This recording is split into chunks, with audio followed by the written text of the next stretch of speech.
प्रिय विद्यार्थियों, सुप्रभातम। हम महाकवि कालिदास कृत रघुवंश महाकाव्य के द्वितीय सर्ग का अध्ययन कर रहे हैं।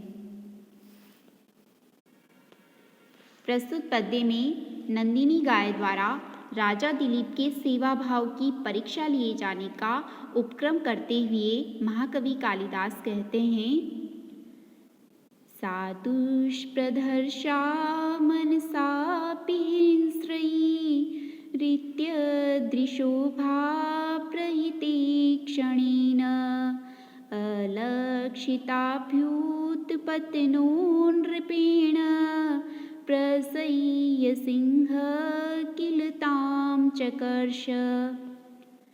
सा दुष्प्रधर्षा मनसा प्लस अपि अकः सवर्णी दीर्घ सूत्र से दीर्घ संधि है।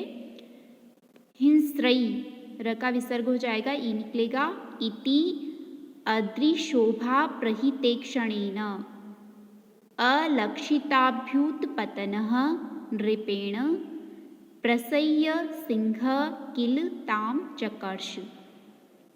अन्वय है, सा हिंस्रयी मनसा अपि दुष्प्रधर्षा इति अदृशोभा प्रहिते क्षणेन नृपेण अलक्षिताभ्युत्पतनः सिंह प्रसह्य तां चकर्ष किल। सा वह नंदिनी हिंस्रयी हिंसक प्राणियों द्वारा, व्याघ्र आदि हिंसक प्राणियों द्वारा, मनसा अपि मन से भी, दुष्प्रधर्षा दुखेन प्रधर्ष अस्या इति दुष्प्रधर्षा दुखपूर्वक अर्थात अत्यधिक कठिनाई से, प्रधर्ष यानी दमन या आक्रमण करने योग्य। दुष्प्रधर्षा कठिनाई से आक्रमण करने योग्य, कठिनाई से दबाने योग्य, कठिनाई से दमन करने योग्य, कठिनाई से दबोचने योग्य है। मनसा अपि मन से भी, मन के द्वारा भी, दुष्प्रधर्षा कठिनाई से आक्रमण करने योग्य है। इति ऐसा विचार कर अदृशोभा प्रहिते क्षणेन नृपेण, अदृशोभा प्रहिते क्षणेन, अदृशोभायां प्रहिते इक्षणे येन तथा भूतेन। अदृशोभा, अद्रि यानी पर्वत, पर्वतीय शोभा को देखने में प्रहित यानी लगा रखे हैं, इक्षण, इक्षण यानी नेत्र जिसने, ऐसे। अदृशोभा प्रहिते क्षणेन नृपेण के विशेषण के रूप में आया है। केसी राजा के द्वारा अदृशोभा पर्वतीय शोभा को, हिमालय पर्वत की शोभा को देखने में प्रहिते क्षणेन लगी हुई दृष्टि वाले नृपेण, नृप यानी राजा, राजा दिलीप के द्वारा अलक्षिताभ्युत्पतनः, अलक्षितम अभ्युत्पतनम यस्य तथा भूत अलक्षिताभ्युत्पतनः। अलक्षिताभ्युत्पतनः यहाँ पर सिंह का विशेषण है। अलक्षित यानी अदृष्ट, अभ्युत्पतन, अभ्युत्पतन का अर्थ है आक्रमण। अलक्षिताभ्युत्पतनः अदृष्ट आक्रमण वाले सिंह, सिंह ने प्रसह्य, प्रसह्य यानी बलपूर्वक, प्रसह्य अव्यय शब्द है, इसका अर्थ होता है बलात्, बलपूर्वक। सिंह की बलात् प्रवृत्ति सूचित करने के उद्देश्य से यहाँ पर यह प्रयुक्त हुआ है। सिंह ने प्रसह्य बलपूर्वक ताम उसे, उस नंदिनी को चकर्ष खींच लिया। चकर्ष कृष धातु लिट लकार प्रथम पुरुष एकवचन का रूप है। चकर्ष खींच लिया। सा यह नंदिनी मनसा अपि मन से भी, हिंस्रयी दुष्प्रधर्षा, हिंस्रयी हिंसक प्राणियों द्वारा, दुष्प्रधर्षा कठिनता से आक्रमण करने योग्य है। राजा दिलीप ने सोचा कि इस गो पर हिंसक पशु प्रत्यक्ष रूप से तो क्या, मन से भी आक्रमण करने में कठिनाई अनुभव करेगा, क्योंकि वह कामधेनु नामक दिव्य गाय की पुत्री थी। अतः दुष्प्रधर्षा कहने से नंदिनी की दिव्यता तथा राजा दिलीप की नंदिनी के रक्षा कार्य के प्रति निश्चिंतता प्रकट होती है।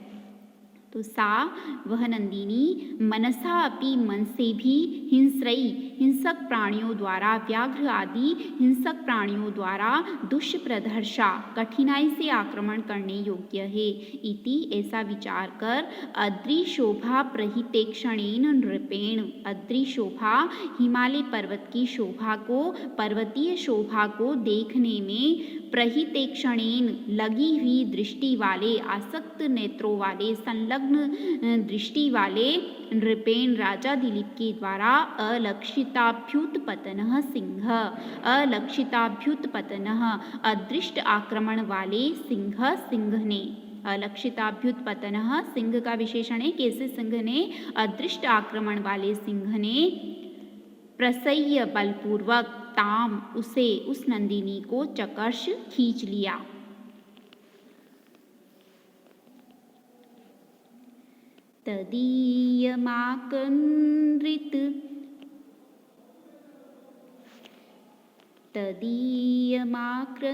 तदीयमाक्रन्दितमार्त साधोर्गुहानिबद्ध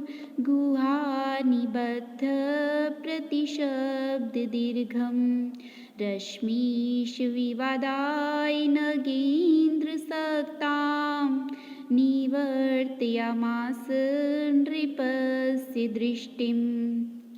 तदीयम महलन तो जाएगा आ निकलेगा आक्रंदितम, यहाँ पर भी महलन तो जाएगा आ निकलेगा आर्त साधु हो। र का विसर्ग हो जाएगा गुहा निबद्ध प्रतिशब्द दीर्घम रश्मिषु इव आदाय नगेन्द्र सक्तां निवर्तयामास नृपस्य दृष्टिम। अन्वय है गुहा निबद्ध प्रतिशब्द दीर्घम तदीयम आक्रंदितम आर्त साधो नृपस्य नगेन्द्र सक्तां दृष्टिम रश्मिषु इव आदाय निवर्तयामास। गुहा निबद्ध प्रतिशब्द दीर्घम गुहा गुफा से निबद्ध टकराकर गुफा से टकराकर प्रतिशब्द प्रतिध्वनि के कारण दीर्घम बढ़े हुए द्विगुणित गुहा निबद्ध प्रतिशब्द दीर्घम गुफा से टकराकर प्रतिशब्द प्रतिध्वनि के कारण दीर्घम द्विगुणित हुए तदीयम आक्रंदितम तदीयम उस नंदिनी के आक्रंदितम करुण क्रंदन ने गुफा से टकराकर प्रतिध्वनि के कारण द्विगुणित हुए उस नंदिनी के करुण क्रंदन ने। जब सिंह ने नंदिनी पर आक्रमण किया तो नंदिनी चिल्लाई, तो नंदिनी का जो वह चिल्लाहट थी करुण क्रंदन जो था उसका आर्त स्वर वह गुफा से टकरा करके द्विगुणित हो गया था, बढ़ गया था। तो गुफा से टकरा करके और प्रतिध्वनि के कारण दीर्घ हुए द्विगुणित हुए तदीयम आक्रंदितम उस नंदिनी के करुण क्रंदन ने आर्त साधु आर्तेषु साधु आर्त साधु आर्त यानी पीड़ित जनों के प्रति साधु साधु का अर्थ होता है हितकारी उपकारक। आर्त साधु दीन जनों का रक्षक पीड़ित प्राणियों के रक्षक नृपस्य उस राजा दिलीप की। आर्त साधु यहाँ पर नृपस्य का विशेषण है। कैसे राजा दिलीप की जो पीड़ित प्राणियों का रक्षक है। पीड़ित प्राणियों के रक्षक उस राजा दिलीप की नगेन्द्र सक्ताम नगेन्द्र नग यानी पर्वत नगेन्द्र पर्वत राज हिमालय नगेन्द्र सक्ताम पर्वतीय शोभा को देखने में तल्लीन दृष्टिम दृष्टि को रश्मिषु इव आदाय रश्मि यानी लगाम लगाम के समान आदाय पकड़कर निवर्तयामास लौटाया अपनी ओर लौटाया। गुहा निबद्ध प्रतिशब्द दीर्घम आक्रंदितम का विशेषण है। कैसे नंदिनी के करुण क्रंदन ने गुहा निबद्ध प्रतिशब्द दीर्घम गुफा से टकराकर प्रतिध्वनि के कारण द्विगुणित तदीयम उस नंदिनी के आक्रंदितम करुण क्रंदन ने आर्त साधु नृपस्य पीड़ित प्राणियों के रक्षक उस राजा दिलीप की नगेंद्र सक्ताम पर्वतीय शोभा को देखने में आसक्त दृष्टिम दृष्टि को रश्मिषु इवादाय रश्मि लगाम के समान पकड़कर आदाय लेकर पकड़कर निवर्तियामास अपनी ओर लौटाया। रश्मिषु आदाय इव इस अंश में उत्प्रेक्ष्य अलंकार का रुचिर प्रयोग द्रष्टव्य है।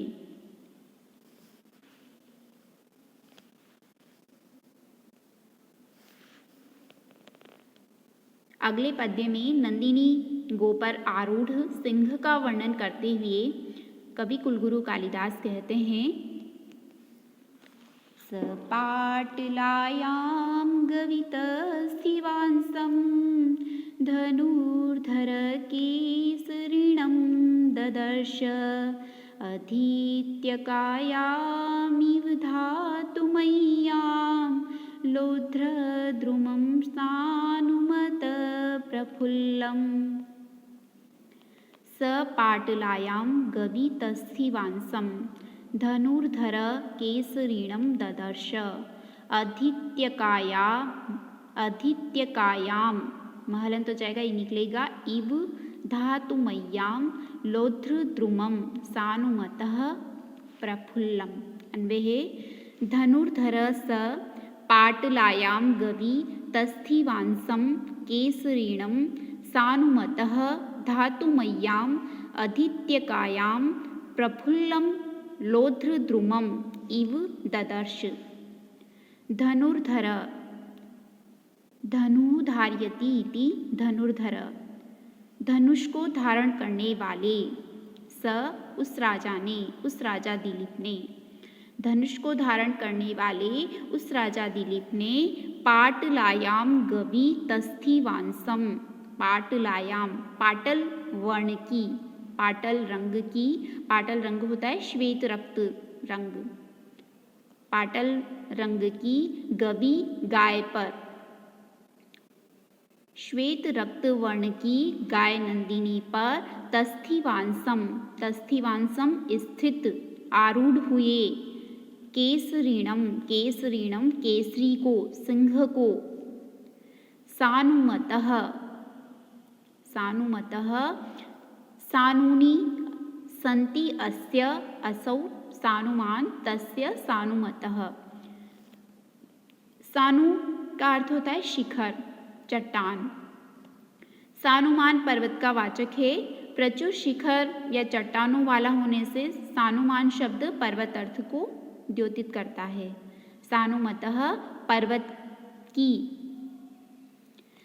धातुमय्याम धातुमय्याम धातु से बनी हुई, धातु से तात्पर्य यहाँ पर गेरु धातु से है, गेरिक धातु से बनी हुई, गेरु से युक्त, अधीत्यकायाम अधीत्य का, पर्वत का ऊर्ध्व स्थल अधीत्य का कहलाता है, अर्थात पर्वत की ऊपरी भूमि, ऊंची पर्वतीय भूमि को अधीत्य का कहा जाता है। सानुमतः पर्वत की, धातुमय्याम गेरु से युक्त, गेरु से बनी हुई, अधीत्यकायाम अधीत्यका पर, प्रफुल्लम खिले हुए, विकसित, लोध्र द्रुमम इव लोध्र वृक्ष की तरह, ददर्श देखा।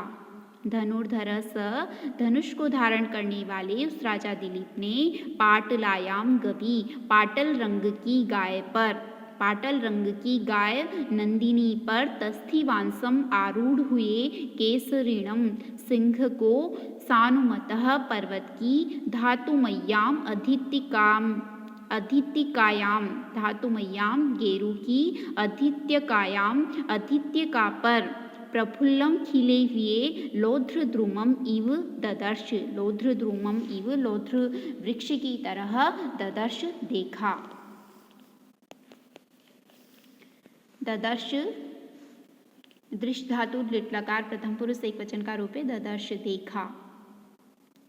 गेरिक धातु का रंग श्वेत रक्त होता है, जैसा नंदिनी का रंग था। इसी प्रकार लौध्र वृक्ष का रंग भी सिंह जैसा होता है, अतः कालिदास कृत यह उपमा बड़ी सांगोपांग है। यहाँ आदित्य का उपमान, नंदिनी गो उपमेय, इसी प्रकार लौध्र द्रुम उपमान और केसरी सिंह उपमेय है। तस्थिवांसम अर्थात अवस्थिति यहाँ पर समान धर्म है तथा इव उपमावाचक शब्द है, अतः प्रस्तुत पद्य में पूर्णोपमा अलंकार का प्रयोग हुआ है। उपमा अलंकार के एतादृश मनोरम स्थलों को देखकर ही दीपशिखा कालिदास के संबंध में उपमा कालिदासस्य यह प्रशस्ति विद्वत समाज में प्रचलित है। आज की कक्षा में अध्ययन किए गए तीनों पद्य उपजाति छंद में निर्मित है।